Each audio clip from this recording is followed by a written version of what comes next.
सो अगर इंटरव्यूअर आपसे पूछे कि आपके पास एक स्टॉक्स के प्राइसेस दिए हुए हैं जो कि पहले दिन पे 7 रुपए का है, अगले दिन पे 1 रुपए का, फिर 5 रुपए का, फिर 3 रुपए का, फिर 6 रुपए का, फिर 4 रुपए का, तो आपको बताना है कि आपका मैक्सिमम प्रॉफिट इसमें कितना हो सकता है। मतलब आप किस दिन खरीदो और किस दिन बेचो कि आपका प्रॉफिट जो मैक्सिमम हो। तो ये क्वेश्चन फैंग में कई बार पूछा जा चुका है। ठीक है, लीड कोड का ये प्रॉब्लम है, best time to buy and sell stock. तो इसकी अप्रोच कैसे हो सकती है? आपने लेट्स से पहले दिन पे आए तो आपने 7 रुपए का स्टॉक लिया। अब अगर आप उसको 1 रुपए में बेचते हो तो आपका लॉस होगा, अगर 5 में बेचते हो तो भी लॉस होगा, 3 में बेचते हो तो भी लॉस होगा। मतलब 7 रुपए से कम में बेचोगे तो आपका लॉस ही होगा। तो आपकी अप्रोच क्या हो सकती है इसको सॉल्व करने की? जो ब्रूट फोर्स अप्रोच होगी वो आपकी क्या होगी? आप लेट्स से आपने पहले दिन पे आए, अब इस दिन पे आने के बाद आप आगे काउंट करोगे कि क्या आगे इससे कोई बड़ा प्राइस है, अगर है तो उसको आप एक अपने आंसर में स्टोर कर लोगे। लेट्स से इससे बड़ा तो कोई नहीं है। फिर आपने अगले दिन पे गए, अब आपने 1 पे खरीदा, अब आपने अगर 5 पे बेचते हो तो आपका प्रॉफिट होगा 4 रुपए का, अगर आप 3 पे बेचते हो तो लॉस होगा, अगर आप 6 पे बेचते हो तो आपका प्रॉफिट होगा 5 रुपए का। तो आप इसको कैंसिल करके अपना 5 कर दोगे प्रॉफिट।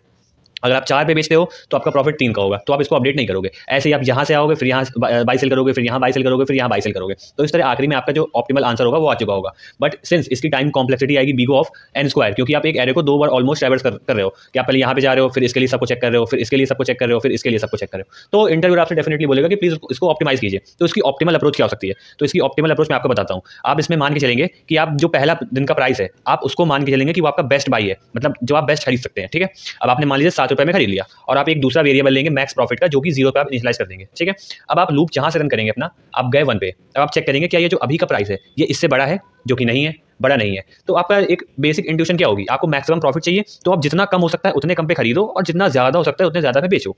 तो आप सिंस 1 जो है 7 से छोटा है, तो जो आपका बेस्ट बाई था ना इस पे, अब वो बेस्ट बाई को ला दोगे इस पे, क्योंकि 1 इससे छोटा है। अब आपने खरीद लिया उस स्टॉक को 1 रुपए में।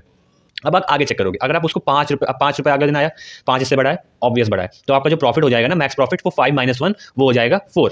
ठीक है, अब 5 इससे छोटा है तो है नहीं, तो आपको जो बेस्ट बाई है वो यही रहेगा। फिर आप यहाँ पे आ जाओगे, अब ये भी इससे बड़ा है, बट जो मैक्सिमम प्रॉफिट होगा वो आपको ऑलरेडी 4 हो चुका है, तो यहाँ पे तो प्रॉफिट 2 रुपए का होगा, तो आप इसको इग्नोर कर दोगे। फिर आप यहाँ पे आ जाओगे, और जब यहाँ बेचोगे आप तो आपका मैक्सिमम प्रॉफिट आएगा 6 - 1 जो कि 5 है, तो आप 4 को काट करके 5 कर दोगे।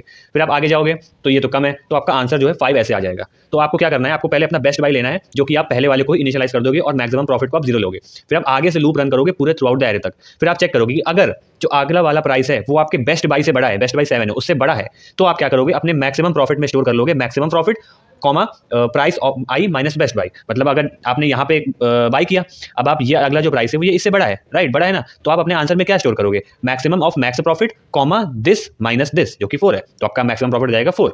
इसके बाद जब यहाँ पे आओगे, इसके बाद आप चेक करोगे कि ये जो है इससे छोटा है, अगर छोटा है तो आप बेस्ट बाई को ले आओगे 1 पे, जो पहले आपका बेस्ट बाई 7 था, अब आपका बेस्ट बाई हो गया 1। ऐसे करते करते आप अपना बेस्ट बाई निकाल लोगे, और जब पूरा एरे ट्रैवर्स हो जाएगा तो आपके पास आखिरी में मैक्सिमम प्रॉफिट बचेगा, जिसको आप रिटर्न कर दोगे। बस ये सिंपल सी अप्रोच थी इस क्वेश्चन की। इसकी टाइम कॉम्प्लेक्सिटी जो आएगी वो आएगी बी ऑफ एन, क्योंकि इसमें एक ही लूप रन हो रहा है।